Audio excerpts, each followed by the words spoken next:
मित्रांनो, जसं की तुम्हाला माहिती आहे, महाराष्ट्र बीएड सीईटी 2026 साठी असणारी 2025 ची पीवायक्यू सिरीज आपण सुरू केली आहे आणि या सिरीज मधला आजचा हा दुसरा व्हिडिओ असणार आहे.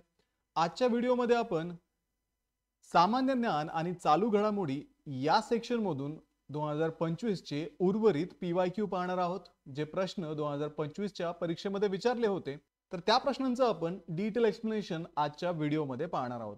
तर हॅलो विद्यार्थी मित्रांनो, मी तुमचा एज्युकेटर अरविंद आणि तुमचं स्वागत आहे ग्लोबल ऑनलाईन मध्ये. मित्रांनो, महाराष्ट्र बीएड सीईटी आणि ईएलसीटी साठी असणारी जी लाईव्ह बॅच आहे ती ग्लोबल ऑनलाईन मध्ये आम्ही 27 तारखेपासून सुरू केलेली आहे. या बॅच मध्ये तुम्हाला डेली लाईव्ह क्लासेस दिले जातात. इन केस तुम्हाला लाईव्ह क्लासेस अटेंड करणं पॉसिबल नसेल तर तेच क्लासेस तुम्हाला रेकॉर्डेड स्वरूपामध्ये सुद्धा अवेलेबल असतात.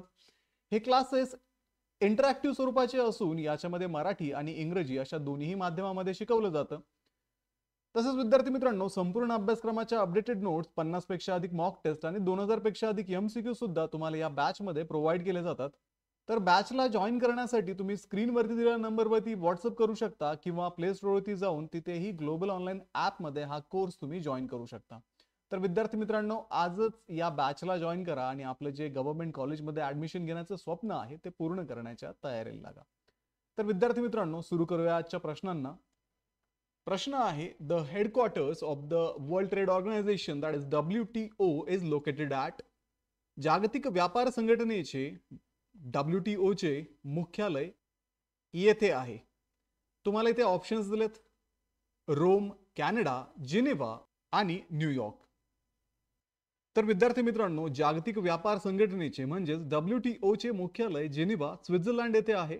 WTO ची स्थापना 1 जानेवारी 1995 रोजी झाली होती आणि हे GATT 1948 ची जागा घेणारी संस्था आहे. तर याचं मुख्यालय विल्यम रॅपॉर्ड हे जिनेव्हा मधील मुख्यालय म्हणून ओळखले जाते. 2025 पर्यंत WTO मध्ये 166 सदस्य राष्ट्र आहेत, जी जागतिक व्यापार आणि GDPच्या 98% पेक्षा जास्त प्रतिनिधित्व करतात आणि याचा वार्षिक अर्थसंकल्प सुमारे 200 दशलक्ष अमेरिकन डॉलर्स आहे.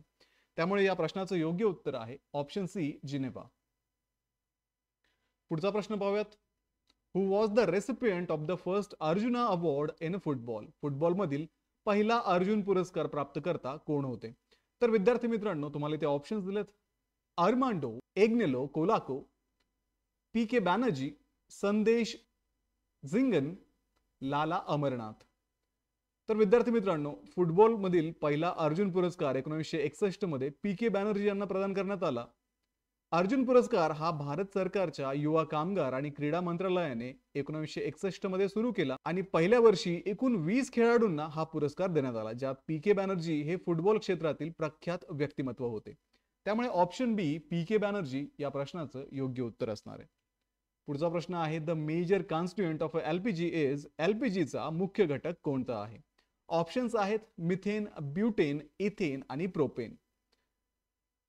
तर विद्यार्थी मित्रांनो, लिक्विफाईड पेट्रोलियम गॅस म्हणजेच LPG मध्ये मुख्य घटक म्हणून प्रोपेन आणि ब्युटेन हे आढळतात. भारतात LPG मध्ये साधारणतः 50 ते 60% ब्युटेन असते आणि 40 ते 50% प्रोपेन. त्यामुळे ब्युटेन हा मुख्य घटक मानला जातो. LPG घरगुती स्वयंपाक आणि वाहन इंधन म्हणून वापरले जाते. त्यामुळे या प्रश्नाचं योग्य उत्तर आहे ऑप्शन बी, ब्युटेन. पुढचा प्रश्न आहे, excessive exposure to ultraviolet radiation causes. अतिप्रमाणात अतिनील संपर्कामुळे काय होते? ऑप्शन्स दिले तुम्हाला: इन्फ्लेमेशन ऑफ द हार्ट, हृदयाचा दाह.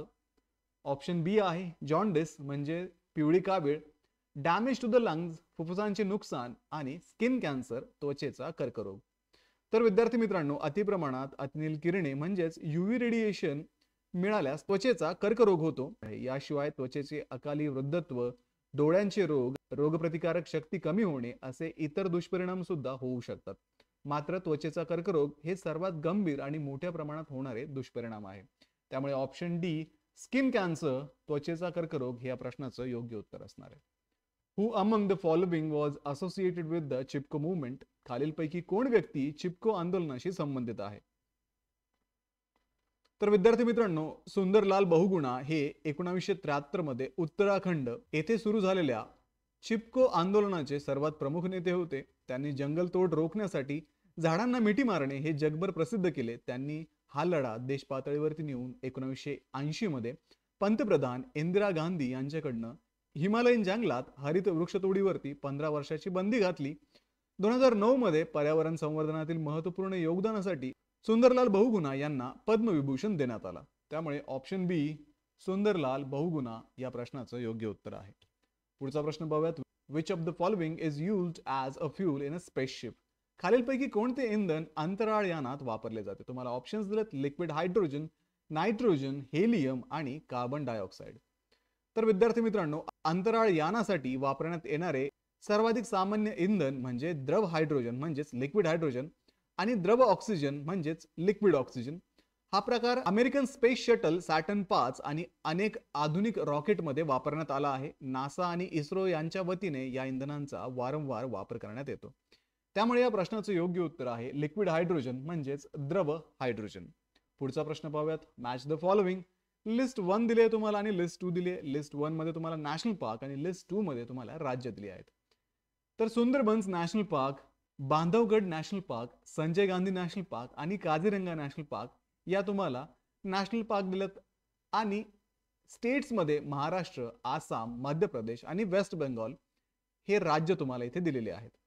तर सुंदरबन नॅशनल पार्क जे आहे, सुंदरबन राष्ट्रीय उद्यान, हे पश्चिम बंगाल राज्यामध्ये आहे आणि येथे मँग्रोव्ह जंगल तसेच रॉयल बंगाल वाघ प्रसिद्ध आहे. बांधवगड राष्ट्रीय उद्यान उमरिया जिल्हा मध्य प्रदेशमध्ये आहे.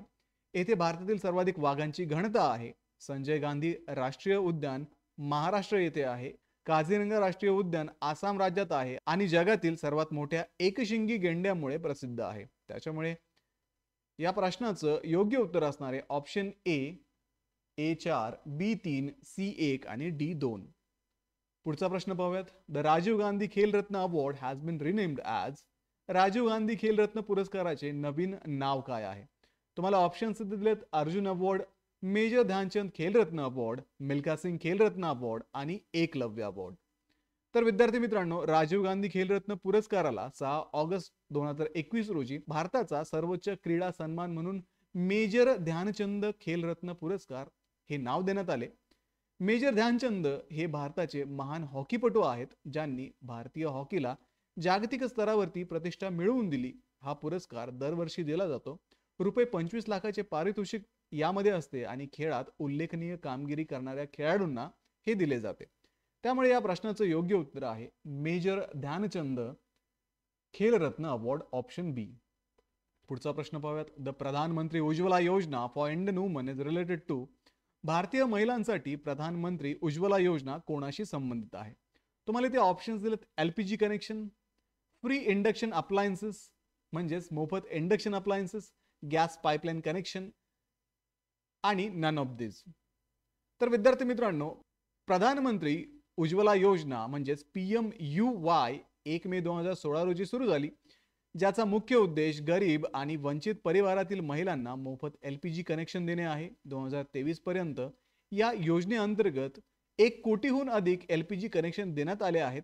पात्र महिलांना प्रत्येक कनेक्शनसाठी ₹1600 आर्थिक मदत मिळते. त्यामुळे या प्रश्नाचं योग्य उत्तर आहे LPG कनेक्शन, ऑप्शन ए. पुढचा प्रश्न पाहूयात. Which of the following is an antibiotic. खालीलपैकी कोणते प्रतिजैवक अँटीबायोटिक आहे? ऑप्शन्स दिलेत तुम्हाला अल्कोहोल, सोडियम बायकार्बोनेट, ईस्ट आणि स्ट्रेप्टोमायसिन. तर विद्यार्थी मित्रांनो, स्ट्रेप्टोमायसिन हे प्रतिजैवक म्हणजेच अँटीबायोटिक आहे जे 1943 मध्ये अल्बर्ट शॅड्स यांनी शोधले. हे ट्युबरक्युलोसिस, प्लेग, एंडोकार्डियसिस अशा जीवाणूजन्य आजारांवरती उपचारासाठी वापरले जाते. स्ट्रेप्टोमायसिन हे अमिनोग्लायकोसाइड या वर्गातील औषध असून जीवाणूंची प्रोटीन निर्मिती थांबवते. हे जागतिक आरोग्य संघटनेच्या अत्यावश्यक औषधांच्या यादीमध्ये समाविष्ट आहे. त्याच्यामुळे स्ट्रेप्टोमायसिन, ऑप्शन डी या प्रश्नाचा योग्य उत्तर असणार आहे. Which of the following correct order of a Padma award. Padma पुरस्कारांची योग्य क्रमवारी कोणती? तुम्हाला ऑप्शन्स दिले तिथे पद्मविभूषण, पद्मश्री, पद्मभूषण, पद्मभूषण, पद्मविभूषण, पद्मश्री, पद्मविभूषण, पद्मभूषण, पद्मश्री आणि पद्मश्री, पद्मविभूषण, पद्मभूषण. तर विद्यार्थी मित्रांनो, पद्म पुरस्कार देशातील द्वितीय सर्वोच्च नागरी सन्मान आहे. याची योग्य उतरती क्रमवारी म्हणजे पद्मविभूषण असाधारण सेवा, पद्मभूषण उच्च दर्जाची सेवा आणि पद्मश्री विशिष्ट सेवा. या पुरस्काराची स्थापना 1954 मध्ये झाली व दरवर्षी गणराज्य दिनी हा पुरस्कार दिला जातो. त्यामुळे या प्रश्नाचं योग्य उत्तर आहे ऑप्शन सी, पद्मविभूषण, पद्मभूषण आणि पद्मश्री. पुढचा प्रश्न पाहूयात. Blood pressure is measured by, रक्तदाब कोणत्या उपकरणाने मोजतात? तुम्हाला इथे ऑप्शन दिलेत ॲनेमोमीटर, स्पिग्मोमॅनोमीटर, स्पेरोमीटर आणि स्टेथोस्कोप. तर रक्तदाब मोजण्यासाठी स्पिग्मोमॅनोमीटर वापरतात. हे उपकरण 1881 मध्ये सॅम्युअल सिगफ्रेड कार्ल रिटर वॉन वॉश यांनी शोधले. आजही मनगटी आणि डिजिटल मॉडेल मोठ्या प्रमाणावरती वापरले जातात. त्यामुळे या प्रश्नाचं योग्य उत्तर आहे ऑप्शन बी, स्पिग्मोमॅनोमीटर. पुढचा प्रश्न पाहूयात. What is the registration code for vehicles in Maharashtra? महाराष्ट्रातील वाहनांची नोंदणी कोड काय आहे? तर विद्यार्थी मित्रांनो, महाराष्ट्रातील वाहनाची नोंदणी कोड हा MH आहे आणि त्यानंतर संबंधित RTO अंक असतो. उदाहरणार्थ MH01 म्हणजे मुंबई दक्षिण, MH12 म्हणजे पुणे आणि राज्यात 51 पेक्षा अधिक RTO कार्यरत आहेत. त्याच्यामुळे ऑप्शन सी या प्रश्नाचं योग्य उत्तर असणार आहे. पुढचा प्रश्न आहे. The expansion of URL is, URL चे पूर्ण रूप काय आहे? ऑप्शन्स दिले तुम्हाला uniform resource link, United registered link, uniform resource locator आणि युनिफाईड रिव्हर्स लिंक. तर विद्यार्थी मित्रांनो, URL चे संपूर्ण रूप युनिफॉर्म रिसोर्स लोकेटर आहे. हे इंटरनेटवरील संसाधन ओळखण्यासाठी वापरले जाते. याची संकल्पना 1994 मध्ये टिम बर्नर्स-ली यांनी मांडली होती व वेब पानांक प्रविष्ट करण्याचा पाया त्यांनी घातला होता. त्यामुळे युनिफॉर्म रिसोर्स लोकेटर हे या प्रश्नाचं योग्य उत्तर असणार आहे. Which city is known as the queen of Arabian sea? अरबी समुद्राची राणी म्हणून कोणते शहर ओळखले जाते? तुम्हाला इथे ऑप्शन दिलेत कोलम, कोची, पणजिम, विशाखापट्टणम. तर विद्यार्थी मित्रांनो, अरबी समुद्राची राणी म्हणजेच कोची हे शहर ओळखले जाते कारण येथे ऐतिहासिक मसाला व्यापार व जलपर्यटन व्यापारी केंद्र आहे. केरळ राज्यातील कोचीचे बंदर भारतातील सर्वात जुने आहे व 1503 मध्ये पोर्तुगीजांनी येथे मोठे व्यापारी केंद्र स्थापन केले होते. त्याच्यामुळे ऑप्शन बी, कोची या शहराला अरबी समुद्राची राणी म्हणून ओळखले जाते. तर विद्यार्थी मित्रांनो, हे होते 2025 मधील BEd CETच्या जनरल नॉलेज आणि करंट अफेअर्स या सेक्शन मधील उर्वरित MCQ. तर यापुढे ही सिरीज अशीच चालू राहणार आहे. त्यामुळे व्हिडिओला लाईक करा, तुमच्या मित्रांना हा व्हिडिओ शेअर करा, ग्लोबल ऑनलाईनला सबस्क्राईब करा आणि सोबतच आमची जी लाईव्ह बॅच 27 ऑक्टोबर पासून सुरू झालेली आहे ती बॅच जॉईन करण्यासाठी स्क्रीनवरती दिलेल्या नंबरवरती व्हॉट्सअप करा किंवा प्ले स्टोअरवरती जाऊन तिथेही ग्लोबल ऑनलाईन ॲपमध्ये तुम्ही हा कोर्स जॉईन करू शकता. तर भेटूया पुढच्या व्हिडिओमध्ये. तोपर्यंत एक्झामचं प्रिपरेशन करत राहा. थँक्यू.